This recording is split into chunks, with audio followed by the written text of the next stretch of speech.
dinin okutulacağı hem de fen ilimleri ve din ilimlerinin okutacağı orada bir medrese yapmak arzu ediyor.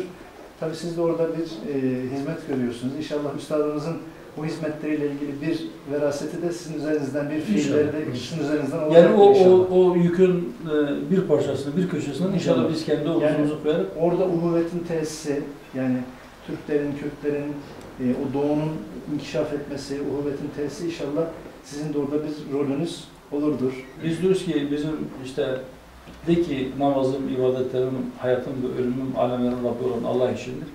Biz de diyoruz ki evet buradan yola çıkarak biz şunu da diyebiliriz. İnşallah bizim ticaretimiz, bizim muhabbetimiz, bizim siyasetimiz, bizim öfkemiz de Allah için olsun diyoruz. İnşallah. Üstadımızın bazı mektuplarda 7 tane, 7-8 tane, bazı mektuplarda 12 tane varisi var. Evet. Yani ben ölsem veya hayatta şuursuz kalsam benim namımı onlar tam mutlak vekil olarak böyle tayin ettiği abilerimiz var. Hani siz de öyle görmüşsünüz ya, onları cübbesiyle, evet. Üstadımızdan biraz daha kısa boylu, sakalları da aynı şekilde diye söylediniz. İşte üstadımızın burada yaşayan bir talebesi vardı, Bayram Yüksel abi. O da varislerindendi. O şöyle dua ederdi: Rabbim hayırlı hizmetlerinizde muvaffak etsin. Amin. Biz de size öyle dua ediyoruz. Rabbim Allah hayırlı hizmetlerinizde sizleri muvaffak eylesin. Biz de bu duayı çok tekrar ediyoruz. Farklı meşreplere mensup, farklı mecralarda yürüyerek bu dine hizmet etmeye çalışan insanlara diyoruz ki Rabbim bizleri hayırda yarışan, iyilik ve takva üzere yardımlaşanlardan eylesin. Allah razı olsun.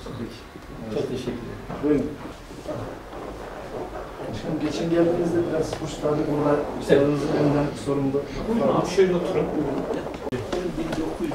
1953'ten 60'a kadar 7-8 sene boyunca kaldığı medrese, dershane. O sürgün yeri, Emirdağ sürgün yeri. Isparta'ya isteyerek geliyor. Geldiğinde burada otelci bir talebesini oteline yerleştiriyorlar. 2 gün sonra talebesi bir başka Gölcük Gölü'nde gölü seyrediyor. Halbuki şurada 7 kilometre ileride Sav kasabası var. Var diyorlar, bu onun torunu, bu aslındaki vekili. Ve bu olaydan sonra da teyze... Evet. Bediüzzaman Hazretleri'nin Kastamonu'da giydiği 70 yamalı cübbesi. Bediüzzaman Hazretleri'nin dışarıda giydiği sarı, içeride giydiği sarı, içeride giydiği takkesi. İlk bunlar çoğalttılar, Şam Tevfik abinin fotoğrafları var. Daha önce görmüşsünüzdür yani. Şuradaki fotoğraf Afyon Hapishanesi'nde atılır. Bundan su içenlerin yaptığı sevaplar kimin defterine gidiyor? Suyu koymasına katkısı. Onun için Bediüzzaman Hazretleri ne kadar hayırlı iş varsa tüm talebe teşvik ucundan tutup büyük cemaat yakalanmış oluyor vaktinde kıldığımız zaman yani. Evet. Isparta'ya 10 kilometre kalmış, arabayı durduruyor, namazını kılıyor, 10 kilometre, 15 dakikası. Sobadan çıkan kül mangala koyuyorlar, bir de o şekilde ısınıyorlar.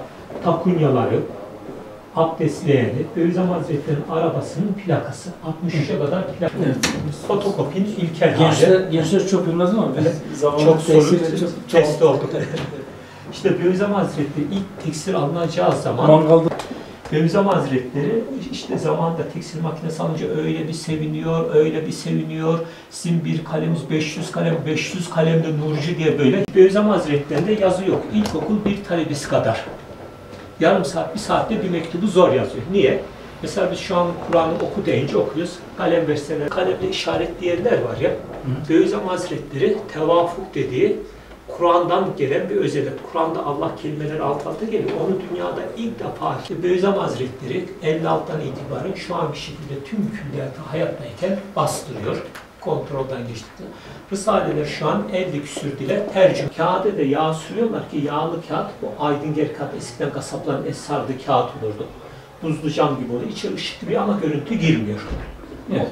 O zaman bu sokağın sonunda bekçi, bu sokağın sonunda bekçi. Zilli çalan olduğum bekçi. Allah rahmet eylesin. Amin. Amin. Amin. Kabul derecesine âli eylesin. Amin. Allah sizi de hizmetlerinizi kendi rızası için kabul etsin. Amin. Rabbim bizleri o hayırdan bereketten mahrem eylemesin. Amin.